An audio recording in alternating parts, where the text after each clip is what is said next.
What it do, y'all? It's Daniel J. Welcome back to State of the Steelers. Today on the Huddle, we're going to be talking about the quarterback position in the battle that's gone on up to this point. Your Pittsburgh Steelers take on the Seattle Seahawks this Saturday. And before we look on to that game and preview that game, let's look at what's gone on so far in camp, especially with that quarterback position. Please don't forget to hit that like and subscribe button. We do daily segments and a weekly live. Unfortunately, this past Saturday I was flying, so I didn't get an opportunity to do a weekly live, but we will be having one this Saturday previewing the preseason game that happens that night. You don't want to miss it, so please ring that notification bell. Along with that, subscribe. We hit over 450 subs while I was in Pittsburgh, so I want to say thank you to all of those that have subbed. It's been a fast and amazing journey. I really do appreciate every single one of you guys. At the end of the year, if the Pittsburgh Steelers end up making the playoffs and hosting a playoff game, we will be giving away 2 tickets to a lucky subscriber, so please don't forget to hit that subscribe button. With that being said, guys, I'm Daniel J. This is State of the Steelers, and welcome to the Huddle.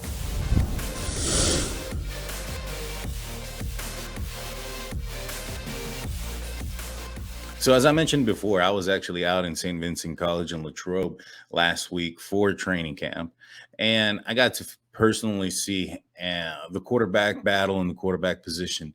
Now, I want to look at some statistics based on what's gone down up to this point, and also reflect on what I physically saw on the field as far as that battle position, and kind of give you guys an idea of what's going on. And so, per Alex Kozora of Steelers Depot, he's kind of put some numbers together as far as what the quarterback position has done up to this point. And his stats are: Trubisky has been 45 for 80 for 56.3%, 356 yards with a 4.5 yards per average, 7 touchdowns to 4 interceptions, 7.9 yards per catch. Okay, so Mason Rudolph was 52 for 77 at 67.5% for 449 yards, 5.8 yards per attempt, 11 TDs to 0 interceptions with 8.6 yards per catch. And the new boy, Kenny Pickett, the rookie, he was 38 for 61 for 62.3%, 225 yards, 3.7 yards per average, 4 touchdowns, 2 interceptions with 5.9 yards per catch. So what does this tell me? This tells me that potentially, I know that reports have been coming down that Mitch Trubisky was pushing the ball down the field the most. However, you look at the stats, it sounds like Mason Rudolph's been doing that. He's been the most consistent. He's got the most completions. He's also has the most touchdowns comparable to the other quarterbacks. Now, I didn't get an opportunity to see this past Saturday camp or training because nobody was allowed to be there. It was St. Vincent was canceled due to the rain, and so was Friday Night Lights. So what I was able to see from when I was out there was during 7 shots, Mitch Trubisky threw a touchdown right away and then struggled the remaining time that he passed the ball. So there was a total of 3 passes that he was a part of, 1 run. And in the second passing completion, he kind of tried to fit the ball in, but had a open Deontay Johnson underneath. And then on the third passing completion, it should have been picked by Cam Sutton. He tried to throw it underneath to McFarland, and Cam read it and had his hands on it. He collided with Anthony McFarland, and that's where Anthony McFarland ended up having, that's where Cam Sutton ended up having his knee injury that was reported earlier. And so I actually posted a video or a clip of that highlight. Please go back and watch that. I believe it's titled Cam Sutton nearly pick or interception injury on the play or something like that. Go back and watch that. You can kind of see what happened and where the ball was going and how the interception should have happened. Mason Rudolph, when I was watching, he seemed again like the most decisive. And what I was able to see from camp was that he was decisive. He was throwing the ball. He knew where, on a timely matter, he knew where he wanted to go with the ball.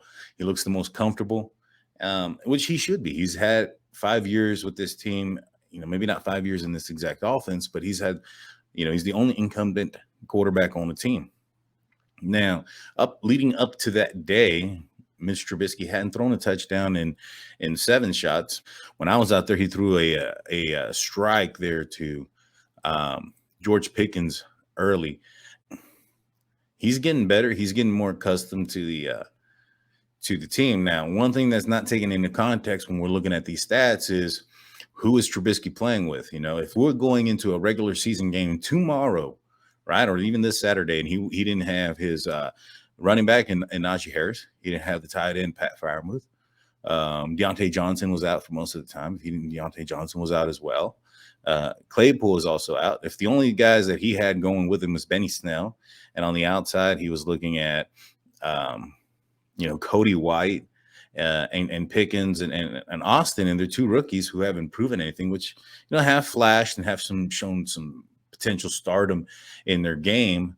But at the end of the day, they haven't done it against the NFL team or an opposing team. That it's still too early to see where they're at.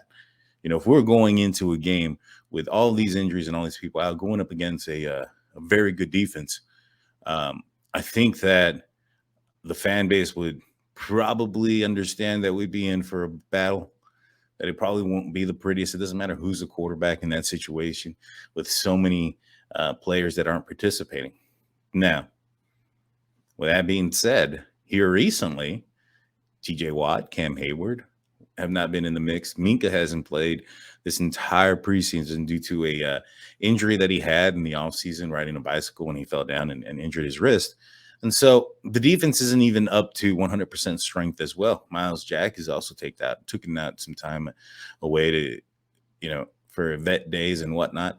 And so that position there for that number one is, we're going to have to wait and see what happens in preseason. If Mitch Trubisky continues to struggle this way, don't be surprised if there's a slash mark in week 2 or 3 of the preseason when it comes to the starting lineup at the quarterback position, like there was at left guard or at outside cornerback or at inside linebacker, which was recently released in this past depth chart for this upcoming game this Saturday.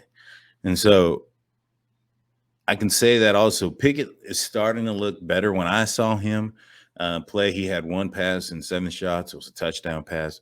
He's got 4 touchdowns going, into this. He's got the least amount of time with the offense. He's getting the least amount of reps because he's a third string guy. I've seen improvement from him from where I've seen highlights from when from where training camp has started to this point. There's some clear improvement. There's clear showing of flashes as well. He doesn't, at least in the play that I saw, he doesn't hesitate. He doesn't panic when things are breaking down. And he's able to make a decisive, clean throw, accurate throw under pressure, or, and in the red zone. There was one of those things that kind of plagued Mason Rudolph is when he would get close to the end zone, it seemed like his confidence would go down and the ball was either, placed in a position where he didn't want to throw an interception. He wanted to get at least 3 on the board. And, at least that's how I felt about it. And when it comes to Kenny Pickett, seeing him in those moments, he reminds me of a quarterback with a lot of moxie and a lot of confidence going in there. And so I'm super excited and I'm super thrilled to see what he's coming in to do. But, don't be surprised if Trubisky isn't the starter come week 1. When I was out there, the temperature from the fans kind of started to change a little bit when it came to Mason Rudolph. I spoke to a few fans, asked them, what do y'all think about the quarterback competition?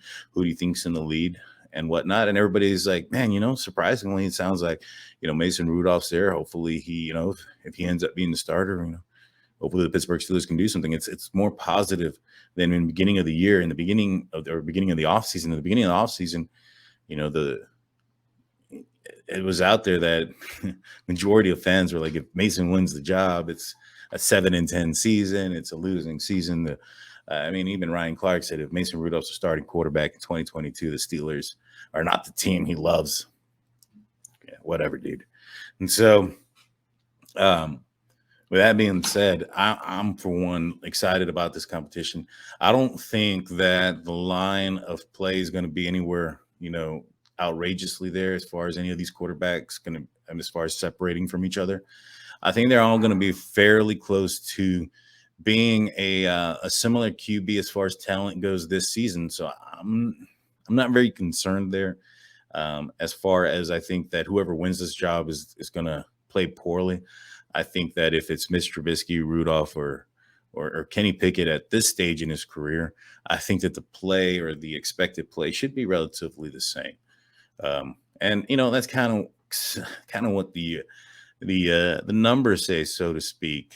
Um, y- as far as their completion, they're all about the same, and they're getting close to being the same. It's just like I mentioned before, when it came to this race, this quarterback battle. This is more of a this competition is more of a marathon than a sprint, meaning that Mason Rudolph's in the front just because he's been there longer. He's got more experience. Um, these other guys are a little bit further behind him, but if they're strong enough runners, they're going to catch him and they're going to pass him. Uh, and if Mason's a strong, runner this season, and he's a good, he maintains his lead, then he's not gonna let them pass him. And so we'll see what happens when it comes down to playing against other teams. I think that's what's going to be the deciding factor. If there's even a slash option on the depth chart, like I mentioned earlier, at that quarterback position, as far as a true quarterback battle, because at this point, when the Pittsburgh Steelers are putting out the depth chart and it states there's a slash there for, the guard position, inside linebacker position, and the outside cornerback position, but not for the quarterback. That leads me to believe that the Pittsburgh Steelers has found their starting quarterback already, and it is Mitch Trubisky's job to lose. But that being said, I don't think that leash is very long. Mitch Trubisky was a backup quarterback last season, and all but considered a bust going into last season, coming out of the Chicago Bears. It's not like he lit up the world in Buffalo last season. He was a backup. He sat behind Josh Allen. There's nothing other than a preseason game against the Bears that lead me to believe that he's this great quarterback that was drafted at number 2 overall, and that he has that ability. I haven't seen it yet. I haven't seen this amazing. I didn't see it while I was out there. I will say that I'll pick it. I was very impressed with him. Yeah, I really was. In his one opportunity in 7 shots, he's not dropping the ball. He's not seizing the opportunity. He's finding the wide open guy. He's making the accurate throws and really putting it on, because when you have 4 attempts, that's not that much pressure as just one, that he's getting. And so he's able to handle that pressure very well. And I am super impressed with Pickett, and I cannot wait for this young man to be a starter for the Pittsburgh Steelers. It's going to be an exciting time. And I think maybe perhaps if he continues this trajectory, because right now, like I said, he's probably not the best quarterback on the team, but his trajectory and the way he's going and how his talent is evolving, and how how his skill set is evolving as a quarterback in the short time frame that he's been in camp, I think that he's going to end up being more than just a fill-in guy. I think this guy may be a guy coming soon, but we'll see. We have to get to our first preseason game. We got to see how these guys look when they're actually our guys aiming for them, and the quarterbacks know that the opposing defense cannot touch them. So let me know what you guys think in the comment section. What quarterback are you mostly excited for? Which one do you think's winning this battle? Is there one that you're leaning more towards? Are you hoping that it's Mitch, come week 1, Mason, Pickett? Let me know in the comment section. Please don't forget to hit that like and subscribe button. Also, guys, if you guys are going to be in the Pittsburgh area, check it out. Go to Pepe's. They're amazing. Home of the Roethlisberger. I had one this past weekend while I was out there, right before my flight heading home. I had the Roethlisberger, and wow, amazing.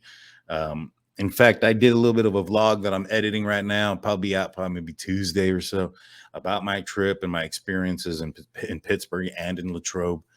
You don't want to miss it, so please hit that like and subscribe button and ring that notification bell. With that being said, guys, I'm Daniel J. This is State of the Steelers, and peace.